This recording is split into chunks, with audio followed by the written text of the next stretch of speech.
I just through bolted a 11-foot piece of copper onto our hull, and here is why. Cold like a day.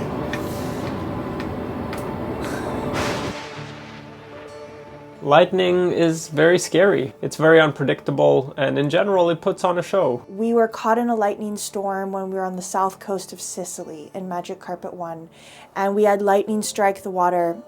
It was like 10 meters away from us. It was the most scared I've ever been on a boat. We felt so helpless. And like we were just sitting there with nothing that we could really do. Fortunately, the lightning did not hit us, but it really got us thinking that when we build our boat that is going to take us around the world, we want to feel really confident that lightning isn't going to, have the potential to sink us. And that has led to a whole rabbit hole, which we're now going to get into. Why would lightning be scary? I mean, it's not just because it's loud. It can be lethal to persons. It can sink the boat. But there's also lighter consequences. You'll lose all your electronics, a lot of work, a lot of money. You don't want that. After we had our really scary experience on the coast of Sicily, we were actually really confused why the lightning didn't hit us, because it was so close to us and we have a tall aluminum pole sticking up in the air. There's nothing else around us, it's just water. It seemed really strange that we actually didn't get struck. And after a bit more research, it seems that this isn't entirely abnormal. The reason why is because salt water is quite conductive, and so when lightning wants to find the easiest path to ground. And salt water, because it's so conductive, actually provides kind of like an attractive way for lightning to reach ground. More attractive, interestingly, than freshwater. So it's actually more common, apparently, for boats to get struck in freshwater than it is in saltwater. Saltwater is a bit safer for lightning. So that's already a little bit of comfort. The lightning isn't necessarily seeking out your boat as the only tall object for miles around when you're out on the ocean. However, lightning strikes on boats certainly do still occur. There is a few different ways to mitigate such lightning strikes, but of course none of them come with a guarantee. And a little disclaimer, I am of course no expert in the subject. I just rely on information that I can find about it and then come up with what I think is the best solution for protecting myself and my vessel. I also just want to add to the disclaimer because I feel like it's more important in this episode than maybe any of our other episodes. I think that normally we feel very confident in the decisions that we've made on the boat and we've got a lot of research behind them. We do have a lot of research behind this as well, but it feels like a topic that we have much less of a handle on. And so this episode really is like this is what we have done, and we're open to other ideas and other comments from all of you, but to not take this as a what to do video. This is a how we have approached it to the best of our knowledge video. From our research, we came across namely two methods to mitigate the effects of lightning strike. Now, the first one deploys devices that you install on top of the mast that look a little bit like metallic fuzzy brushes. And the idea behind those is that they reduce the amount of static charge. So in theory, these reduce the chance of you getting hit in the first place by lightning. But since we don't really know yet what lightning is up to, if you do get hit, they don't mitigate any of the problems that lightning can bring. And so that brings us to the second option. The second option is basically providing the lightning a safe path to ground. The real danger with a lightning strike is if it hits your mast and then there's nowhere for it to go. And it can do anything from there. It can fry all of your electronics. It can, in a really severe hit, actually burst the hull of your boat and actually put a hole in your boat. The keen observer will notice that our mast is down, and in the last episode we published to YouTube, we put our mast up. I wanted this whole episode about lightning to be a complete episode, and we started filming it before the mast went up, and we finished filming it after the mast went up. So, yeah, that's why. Sailboats are actually uniquely positioned to have a pretty easy time grounding themselves properly. Most sailboats, that is.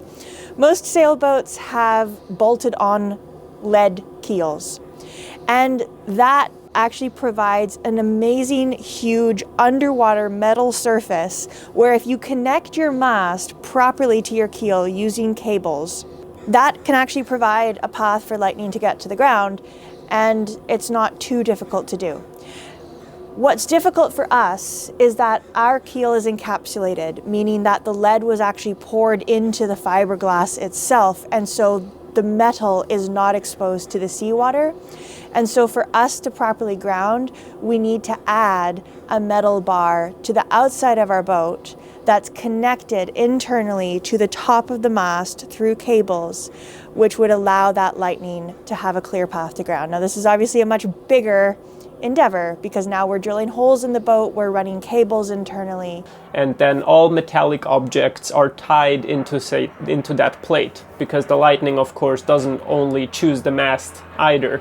It can go down the forestay, it could go down the shrouds. I lean towards this second option just because it covers more bases. There is so much we don't know yet about lightning that it's also hard to just trust the theory of the diffusers. Yeah, that's like sort of more magic involved to me.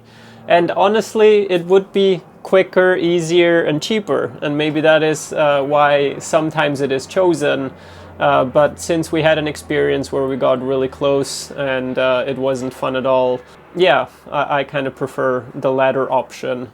And then I'm also relying on some articles on Practical Boat Owner. So yeah, the idea is that you give the lightning a path to ground. At the very top, we need what they call an air terminal, and that is, let's say, the first point of attack for the lightning. That could be of any metal, but since our mast is aluminum, we chose a 6-foot tall aluminum rod, and that's just to keep weight down. The requirement there is it should be 6 inches taller than anything else on top of the mast. So the second tallest thing is our antenna, which is pretty tall. So I bought a pretty long rod to extend 6 inches past that. So I just had a welder come out this morning and he welded that rod where I wanted it. And I just put on a bit of paint, so that's still fresh, but I want to seal it up again because for surface preparation we had to grind away paint here. It was pretty quick. I'm happy with the welds.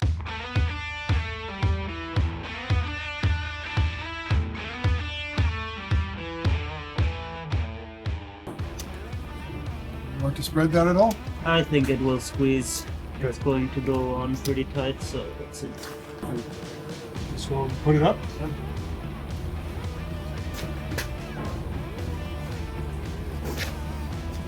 I have forward. You have Should we grab the mallet? forward end. We weave it through here. Yeah. That one got slid up and back.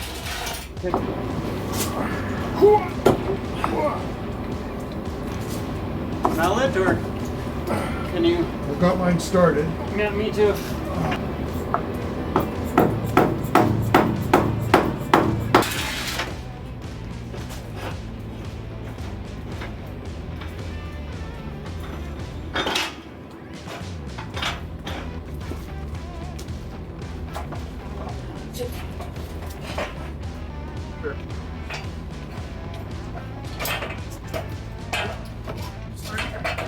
Under the stairs here too. Yeah. It's gonna get ruined if you get that is out the way.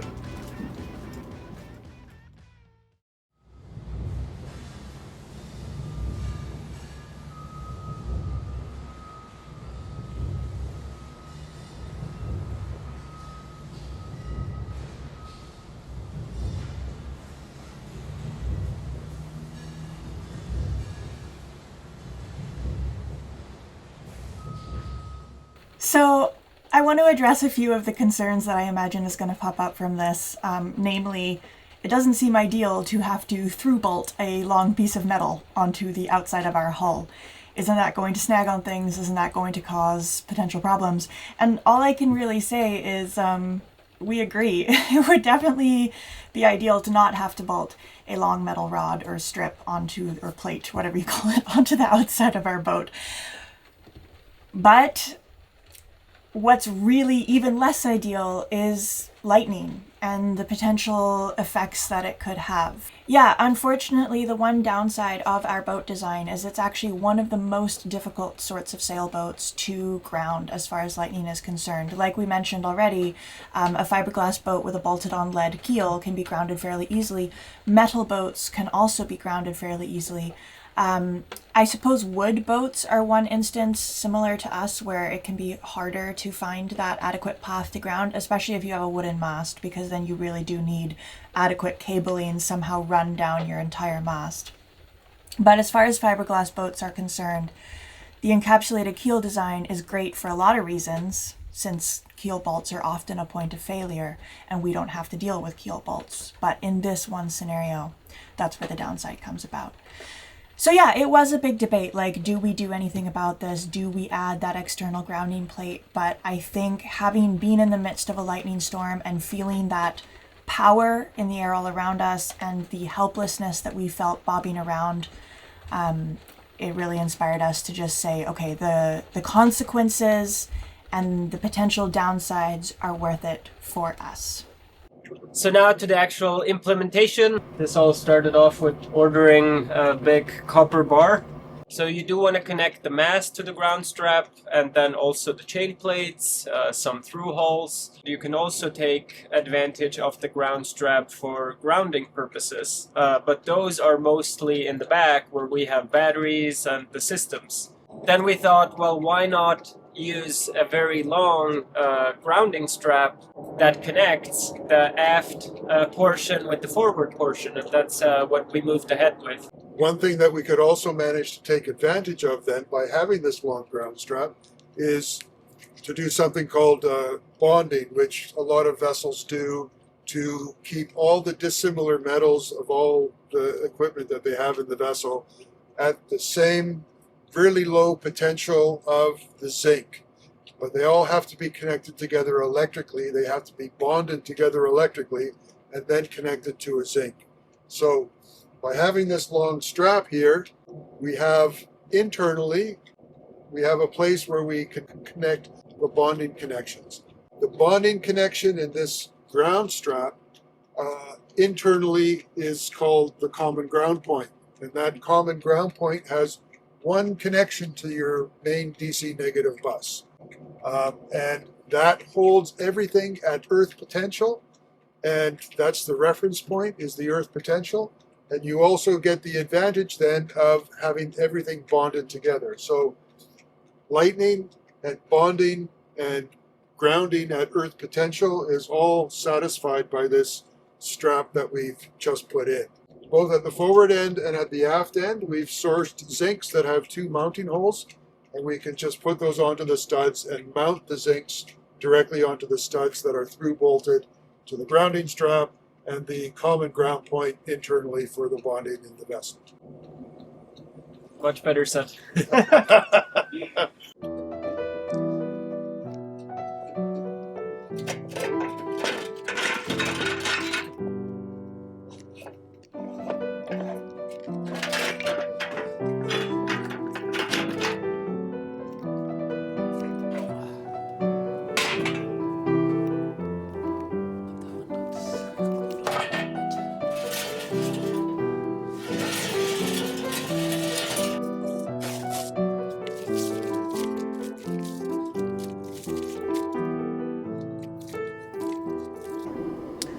Here it is, 12 feet of copper bar. Now I have to do a little bit of cleanup. The stands worked really well to press the bar on while the caulking was curing. So let's talk about the metal plate options a little bit. Now the literature says the plate should be at least 1 square foot. So the plate could have also been this format, right? But for dissipating lightning, the edge is what is more important than actual surface area. So yeah, stick to the minimum 1 foot square as a surface area, but it can also be in this format. Now we have a 12-foot long bar. Granted, we've cut a little bit off, but it still is probably 10.5 feet by 1.5 wide and 1/4 inch thick. So we have well over 1 square foot. but we have much more edge material. So I'm pretty happy. I have a question. Yeah? So connecting all of our electronics and everything to this grounding plate so that this, provides the grounding for our whole electrical system. If we are nearing a lightning zone, would we then disconnect all of our electronics from this plate? Because wouldn't the lightning just feed back into them? Interesting. That's over my pay grade, so I don't know. Now, this is kind of the bare minimum first step of the equation. There is kind of circuit breakers that are also put in place, and that's something that as we go along, it's something we can look into more, and those can be put in place internally, so we don't need to have the boat out of the water. So that is still being researched. It is unpredictable, but it kind of chooses the path of least resistance, so giving it a path, and then it doesn't it shouldn't really want to go back somewhere else if the ground here, which is the water once the boat is submerged, I just provides imagine its there's ground. still some stray current there. Anyway, so that's future research. Yeah. Thanks, Dean. So let's follow this potential lightning strike. Now let's start at the top of the mast. We have our lightning rod up there, 6 inches past everything else. So it finds that rod. It can be of many metals, but since our rig is aluminum, we opted to keep it aluminum as well. And then the mast itself is used as a conductor. So then that brings us almost onto deck level. Can I just interject, because I know people will comment on it. That's a little bit controversial. Some people say you gotta have dedicated cables. Yeah, that would be even better. Yeah. Yeah, this is in the name of compromise. Yeah. Like one often does on a boat. Because even just the cost of buying heavy gauge cable that runs the entire mast, it's a lot. Oh yeah, and then the installation of it, and you don't really want the weight, and what if it comes loose? That's a big heavy thing banging inside of there. So yeah, it's in the name of compromise. Yeah. But since you look around and 95% of the boats don't have anything, I'm happy about a bit of compromise here and there. Yes, and like I said, this is a system we hope to never have to test. Indeed, yes. So that brings us to actually inside of the boat, because our mast is keel stepped, which goes all the way there. And then from here, from the mast, we have to go on outside somehow. So we know we have the plate on the outside of the hull, but then here there is the connection. And so if I lift this floorboard, well, you can just see the wire that I drilled and tapped here. So that's where it is. And funny enough, I mean, I just had a little leftover cable, and I used this, which I believe is 1/0 or 2/0. And I believe the literature says that something smaller is enough. But I'm like, lightning, so many amps, it's crazy. So yeah, I really don't know enough. It shouldn't have a harsh angle to it, so it's said to avoid 90s to give it a really big radius, which it's kind of why it's a bit in the way, but that's how it is. You can see it's being protected with a blue hose, but that is the actual conductor that does, in a big radius, come to this bus bar.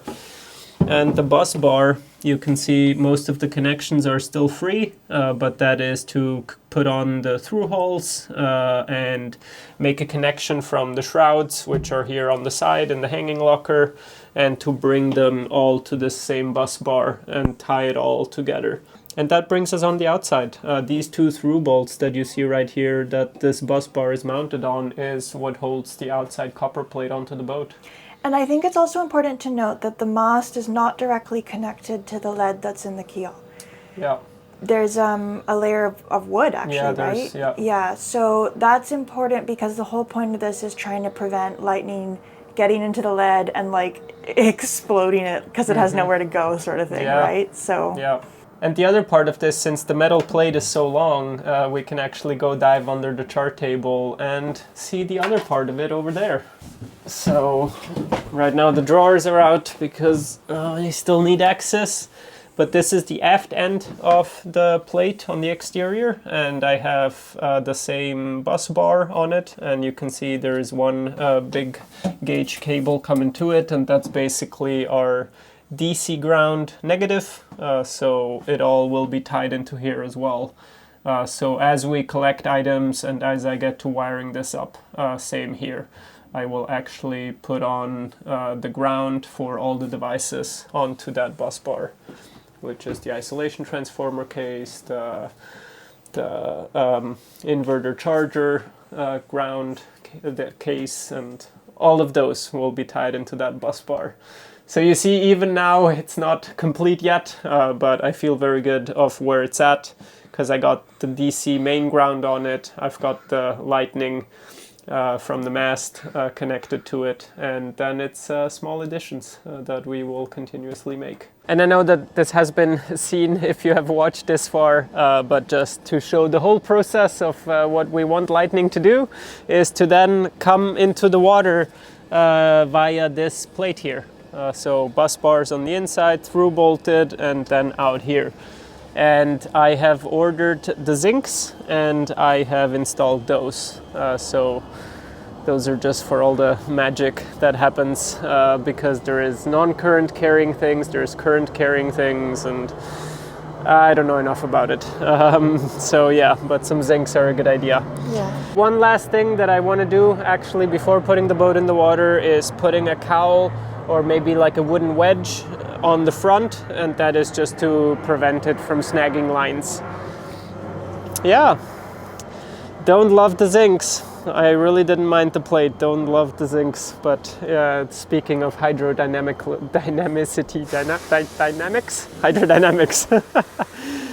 oh, but yeah, no, I'm happy it's there. Yeah, me too. I feel very good about having made this happen. It was on the back of my mind. It was a project that I thought, well, it would be nice. I always knew I wanted to have some form of lightning protection, but it also wasn't top of the list of the priorities, so I'm really happy that I was able to tackle it now. It also required a lot of research and just deciding on it kind of on my own almost. I mean, yeah, there's a couple of YouTube videos. The Winds did a really good one. And there is literature in Nigel Calder's books. I leaned heavily on articles by Steve D'Antonio. But overall, it's not like you look up and you can ask your neighbor, hey, what did you do? It's rare to see it. And I think it is also a local phenomena. The Pacific Northwest doesn't get hit as often as other regions. It's very local. Now, if we would be in Florida, maybe we would have neighbors that we can talk about this. But yeah, here it's not very common to have lightning protection. It sure did attract a lot of attention though when I bolted the bar onto our boat. There were many that came over and asked, what is this not very hydrodynamic addition? Well, I way prefer what it does compared to its downsides of maybe reducing our speed a little bit. So we'll see.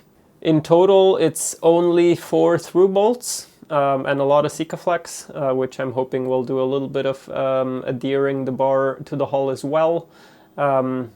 As with everything, we monitor it, see if all of a sudden it moves or whatever. But yeah, in terms of leaks, 4 through bolts of 3/8, I'm not worried about. I think those are pretty easy to seal. All right, as always, thank you so much for being here. This episode was a bit of a nerve-wracking one for us to make, honestly, because a lot of the time Aladino does have the education and the knowledge behind what he's doing, and we feel really confident in the approaches that we're taking. And I think you can tell in this episode that we're not quite as confident, and we're dealing with something that doesn't inspire as much confidence in us, but you know, we got there. I feel good, and I'm excited actually for the discussion that I'm sure will happen in the comments. Your experience and knowledge on the topic, I would love to read through it, and I'm sure everyone else would as well. All right, a really big thank you to the folks whose names are now appearing on screen for always going the extra mile to make sure that Magic Carpet keeps being produced. Huge thank you to all of our patrons. These episodes wouldn't be able to happen without you folks, and it's due to the audience support through Patreon that allows us to keep these videos ad-free, and we're really proud and really grateful of that. So huge thank you for making that happen for us. Once again, really grateful. As always, we will see you next Friday. I think next Friday is going to be a bit of a miscellaneous episode because like I said, we are nearing the finish line of getting back into the water pretty soon. And along the way, there's been just a lot of little miscellaneous projects that haven't really fit into other episodes because they're just small little things that aren't connected to the other things. So I'm going to make a whole episode of just all those things sort of stacked all together so you can see the details, the hundreds of little details. And there's hundreds more that we haven't even filmed, but you know, that's how it goes. All right, everyone, see you next Friday. Bye.